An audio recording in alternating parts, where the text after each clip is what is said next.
go again. Should Scotland be an independent country? Well, not according to this one commentator who says anyone that supports independence is a deluded, knuckle-dragging, English-hating racist who's seen Braveheart way too many times. And anti-British. This is one of these things that keeps rearing its ugly head now and then. The idea that anyone who supports independence for Scotland is some kind of racist McGlashan type who keeps a shrine to Alex Salmond, is unemployed but always drunk, sleeps in a bed with a saltire quilt cover with matching pillowcases, and every now and then for a wee holiday trundles down to the border with England so they can bear their arse southwards. So after somebody else got a bit personal with me about this just before Christmas, I thought, okay, you want to get personal? Let's get personal. In '95, I got a bit fed up with Scotland, for many reasons, including the fact that the area I lived in and came from had become a bit stale. I was bored with it, I was fed up. So, still a bit naive, but eager for adventure, I headed south. And I was to spend the next 14 years of my life exploring England and beyond. I've seen and done some pretty awesome stuff, and made a heck of a lot of friends along the way. In fact, if I was to show you a map of the UK, I can show you all the really cool people that I've met and still am very good friends with to this day. By the way, I've decided I don't like to swear much when I do these broadcasts, so for the rest of the message, when I want to mean idiotic a-hole, I'll just say George Osborne. So anyways, I know some very cool people in Newcastle, Blackburn, Blackpool, Bolton, Manchester, a few dotted around Yorkshire, Nottingham, Chester, all the way around Wales, Derby, Rugby, Birmingham, Bristol, Northampton, and then a huge number of cool cats in London, although none in the Westminster or City of London areas. And I've also met quite a few George Osbornes, but that's life for you. But it's not just the UK. I mean, I know dozens of cool Fonzie types in the likes of Germany, France, Italy, the Netherlands, Greece, pretty much all the way around the world. So let's hope that covers that bit. I like independence and I'm not racist. So if you say anyone that supports independence is a racist or hates the English, then you're wrong. What's next? Oh yeah, Braveheart. Seen it twice. I did see it at the pictures when it came out. I was living with my girlfriend in Blackpool at the time. She was also English. And I actually knew nothing about the film until my sister phoned me and told me that she'd seen Mel Gibson at the pictures in Musselburgh. He'd taken his family out for the night while he was staying in Scotland for the premiere of Braveheart in Stirling. I had no idea there was a movie about Scotland that, and I certainly didn't ken it had like say Mel Gibson in it. So me and the girlfriend went to see it, and yes, we both cried when his wife got killed. But my overall review of the film was, and still is, good film, bad accent. And that sums up my feeling about the film. Although I did get very different reactions from a couple of my English mates. I'm so sorry for what we did to you. For what? It was 800 years ago. Forget about it. Certainly wasn't his fault. I mean, I didn't come out of the picture just slapping the girlfriend around and demanding that she apologise for the actions of people who'd been dead nearly a millennia. That would have been the response of a crazy person. What I did do was I set off down to the library to find out a wee bit about this William Wallace. And as it turns out, Braveheart was about 98% artistic licence, as they say in Hollywood, or as we say in Scotland, utter guff. Hardly any truth in it. Anyways, time for a commercial break.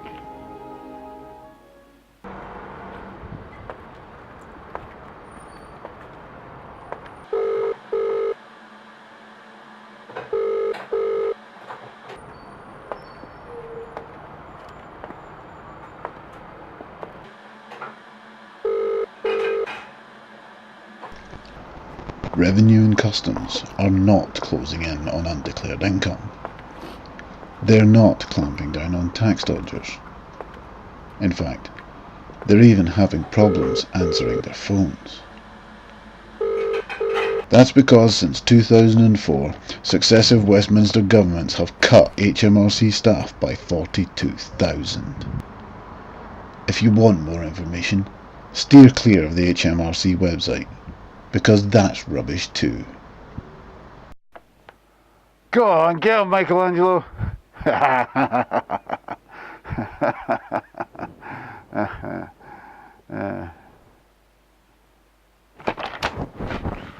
Welcome back. Who remembers the Glasgow Garden Festival? We grew up in poverty, so we'd never have been there had we not won the tickets in a prize draw run by the Tick Women for the local co-op. Well, anyways, there was a stall there, and they had this computer that had all this Scottish genealogy stuff in it. Now, need to mind that back then computers were rare, so this was fascinating stuff. Anyway, for a small fee, they'd search your name and give you some family history. Now, I'm a bit of a mongrel. As far as I'm aware, my dad's ancestors came from Ireland sometime in the 1800s, so we couldn't search that.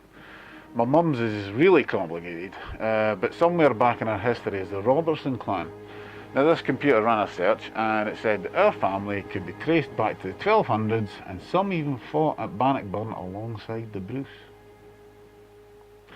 Now, to a 12-year-old laddie, that sounded pretty cool. I remember us all being pretty proud of it. You know how much it means to us today? Zilch. That knowledge won't exactly help my mother get the kind of specialist care she will need as the Alzheimer's takes control of her mind. It won't help my father, who despite paying into pension funds all his working life, still has to work part-time in a DIY shop at the age of 73, because the economic policies of Westminster saw 70% of his pension fund wiped out. The knowledge that Scotland once kicked out an occupying army 800 years ago won't put food in the mouths of the thousands of the kids who go to bed hungry every night. It won't heat the homes of the pensioners who've seen bills double in an energy-rich country like Scotland. Our history can mean a bit to us, but it's not worth much to our future, and it certainly won't help us here in the present.